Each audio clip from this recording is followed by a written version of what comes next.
Bapak Ibu Saudara-saudari yang dikasihi Tuhan, selamat malam. Bertemu lagi kita di dalam perenungan Rabu 29 Juli 2020. Di mana pembacaan kita pada malam hari ini terambil dari kitab Yosua, pasalnya yang ke-14, ayatnya yang ke-6 hingga ayatnya yang ke-15. Namun sebelumnya, mari kita satukan hati kita. Kita berdoa mohon bimbingan Roh Kudus. Mari kita berdoa.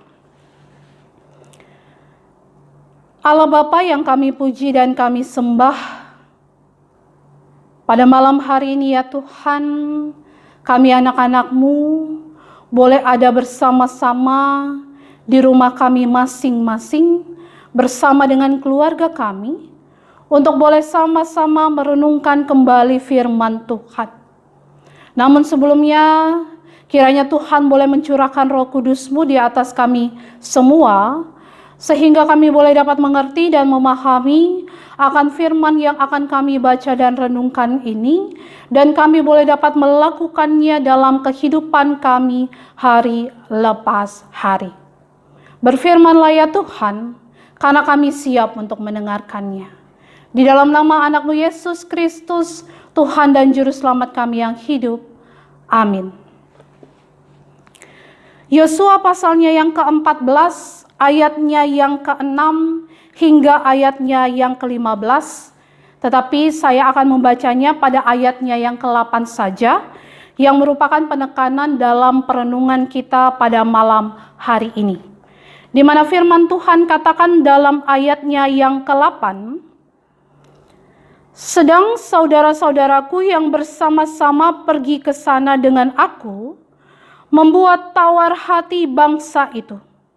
Aku tetap mengikuti Tuhan Allahku dengan sepenuh hati. Demikian pembacaan Alkitab. Yang berbahagia ialah mereka yang mendengar firman Tuhan dan yang melakukannya dalam kehidupan mereka hari lepas hari. Terpujilah nama Tuhan Yesus Kristus. Haleluya.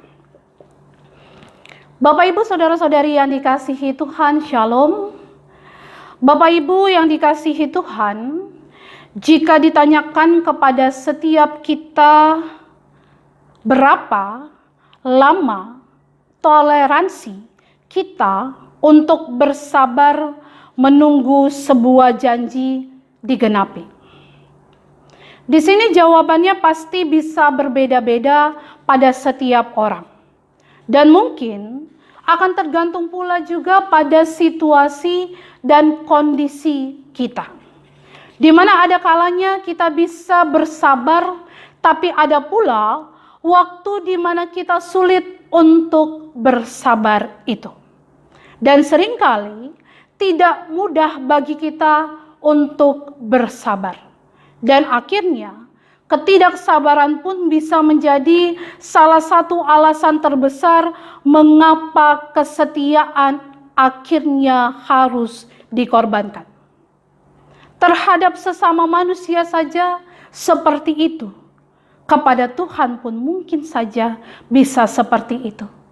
Di mana ketika janji-janji Tuhan terasa terlalu lama menurut standar ukuran kita manusia, maka kepercayaan kita kepadanya pun dikatakan bisa saja menjadi goyah, dan akhirnya kesetiaan kita kepada Tuhan bukan lagi sesuatu yang penting dalam hidup kita.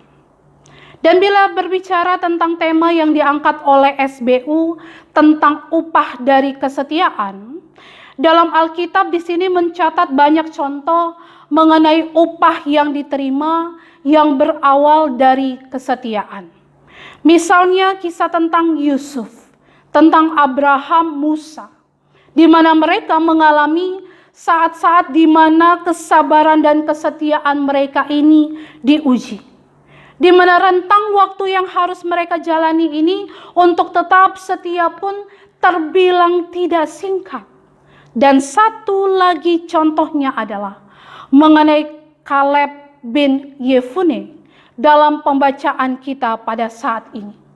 Di mana kisah Kaleb dikatakan mulai kita kenal ketika Musa menugaskan 12 orang yang mewakili masing-masing suku untuk mengintai situasi dan kondisi di tanah Kanaan. Tanah yang dijanjikan Tuhan bagi mereka, yang kita bisa lihat dalam Bilangan pasalnya yang ke-13 ayatnya yang pertama hingga ayatnya yang ke-33. Dan Kaleb dikatakan adalah satu dari ke-12 pengintai itu. Dan dalam kitab Yosua ini kita bisa melihat kembali kisah Kaleb 40 tahun kemudian, di mana dikatakan bahwa pada saat itu Kaleb sudah berusia 85 tahun, hingga di saat itu ternyata dikatakan ia belum juga memperoleh apa yang dijanjikan Tuhan kepadanya. Dan jika kita bayangkan sebuah penantian 45 tahun, mampukah kita bersabar setengahnya saja dari itu? Tentunya sulit. Tapi di sini Kaleb menunjukkan kesetiaan yang luar biasa, di mana Kaleb berkata, "Aku berumur 40 tahun ketika aku disuruh Musa, hamba Tuhan itu dari Kades Barnea untuk mengintai negeri ini, dan aku pulang membawa kabar kepadanya yang sejujur-jujurnya." Di mana 10 pengintai lain menyampaikan kabar dengan pesimis bahwa tempatnya memang sangat kaya dan subur, tetapi ada orang-orang berukuran raksasa tinggal di sana. Dan sebagian besar dari mereka dikatakan kecut hatinya melihat situasi di sana, karena bagaimana mungkin masuk berperang melawan raksasa di kota yang dilindungi oleh benteng-benteng kokoh itu. Sehingga kesimpulan mereka membuat bangsa Israel ini dikatakan menjadi tawar hati. Tetapi dikatakan tidak semua pengintai bersikap pesimis seperti itu. Dan Kaleb adalah salah satu pengintai yang memiliki sikap hati positif. Dan itu karena ia percaya jika Tuhan sendiri berjanji untuk memberikan tanah itu kepada bangsanya, maka Tuhan pun pasti akan membantu dalam prosesnya. Tuhan yang memberi, masa Tuhan membiarkan mereka binasa? Di sini Kaleb dikatakan memiliki iman yang teguh, dan itu membuatnya mampu percaya kepada Tuhan. Sebab itu ia berkata bahwa ia tetap mengikuti Tuhan Allahku dengan sepenuh hati. Lalu dikatakan ia melanjutkan perkataannya dalam pembacaan kita ayatnya yang ke-9 hingga ayatnya yang ke-10. Katanya bahwa pada waktu itu Musa bersumpah, katanya, "Sesungguhnya tanah yang diinjak oleh kakimu itu akan menjadi milik pusakamu dan anak-anakmu sampai selama-lamanya, sebab engkau tetap mengikuti Tuhan Allahku dengan sepenuh hati." Jadi sekarang sesungguhnya Tuhan telah memelihara hidupku seperti yang dijanjikannya. Kini sudah 45 tahun lamanya sejak diucapkan Tuhan firman itu kepada Musa. Dan selama itu orang Israel dikatakan mengembara di padang gurun. Jadi sekarang telah berumur 85 tahun aku hari ini. Bapak Ibu saudara-saudari yang dikasihi Tuhan, 85 tahun itu usia yang sudah bisa dikatakan sangat renta. Pada usia seperti ini, kondisi fisik pastinya juga sudah mulai melemah. Tapi ternyata Kaleb di sini memiliki semangat yang luar biasa. Ia berkata, "Pada waktu ini aku masih sama kuat seperti pada waktu aku disuruh Musa. Seperti kekuatanku pada waktu itu, demikianlah kekuatanku sekarang untuk berperang dan untuk keluar masuk. Di sini dapat dikatakan bahwa mungkin fisiknya sudah lemah, namun semangat hidupnya dikatakan masih tetap sama seperti 45 tahun yang lalu. Dan itu menunjukkan bagaimana ia masih tetap terus berjalan mengikuti Tuhan dengan sepenuh hatinya. Meski apa yang dijanjikan Tuhan dikatakan belum kunjung ia peroleh setelah sedemikian lama. Di sini Kaleb menunjukkan kesetiaan yang besar, yang tidak tergantung oleh situasi, oleh kondisi maupun oleh waktu. Ia hanya tahu jika Tuhan sudah berjanji, maka pada waktunya janji itu pasti ditepati. Dan ia tahu betul bahwa Tuhan bukanlah pribadi yang suka ingkar janji.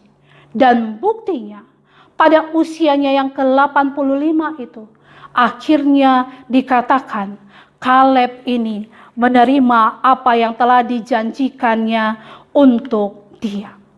Di mana dikatakan ia memperoleh Hebron sebagai milik pusakanya. Di mana Hebron dikatakan bukanlah kota yang termudah untuk ditaklukkan. Justru kota itu dikatakan merupakan sebuah kota yang didiami oleh orang-orang yang paling besar di antara bangsa raksasa, yaitu orang Enak. Di sini dapat dilihat bahwa keteguhan hati, semangat hidup, kepercayaan penuh, dan kesetiaan tak terbatas mewarnai iman dari Kaleb. Dan Alkitab mencatat hal itu dengan gemilang pada ayatnya yang ke-14, di mana ia katakan, itulah sebabnya Hebron menjadi milik pusaka Kaleb bin Yefune, orang Kenas itu, sampai sekarang ini, karena ia tetap mengikuti Tuhan Allah Israel dengan sepenuh hati.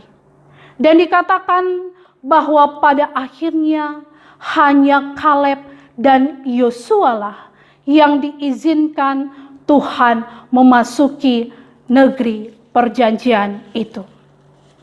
Bapak, Ibu, saudara-saudari yang dikasihi Tuhan, melalui firman Tuhan saat ini, melalui sikap dan perbuatan yang ditunjukkan oleh Kaleb ini, mampukah kita bersabar dan setia seperti Kaleb? Di sini kesabaran sesungguhnya akan teruji oleh waktu, begitu pula halnya dengan kesetiaan. Kaleb seperti halnya Yusuf, Abraham, dan banyak tokoh lainnya yang sudah menunjukkan bahwa kesabaran dan kesetiaan mereka menuju kepada happy ending. Dan jika bagi mereka seperti itu, maka bagi kita pun juga sama, bahwa Tuhan tidak akan pernah ingkar janji. Hanya saja waktunya Tuhan mungkin berbeda dengan keinginan kita. Dan di saat seperti itu, sanggupkah kita menunjukkan kesetiaan kita seperti halnya Kaleb? Di sini kita semua tahu bahwa sesungguhnya Tuhan Allah sangat mengasihi kita yang adalah orang-orang yang percaya dan berserah hanya pada penyertaannya dengan segenap hati. Dan di sini Tuhan pasti akan mengingat selalu segala jeripayah dan lelah kita yang adalah umatnya saat berusaha sekuat tenaga untuk taat pada firman-Nya. Dan pada akhirnya Ia akan memberikan upah yang sepadan bagi kita semua yang taat dan percaya hanya kepadanya. Oleh karena itu, mari Bapak, Ibu, saudara-saudari dan saya, marilah kita percaya bahwa janji Tuhan akan selalu digenapi. Karena itu, tetaplah kita setia dan taat hanya kepadanya. Tuhan Yesus yang adalah Tuhan dan Juru Selamat akan memampukan dan memberkati kita semua untuk dapat melakukan semuanya itu. Terpujilah nama Tuhan Yesus Kristus. Amin.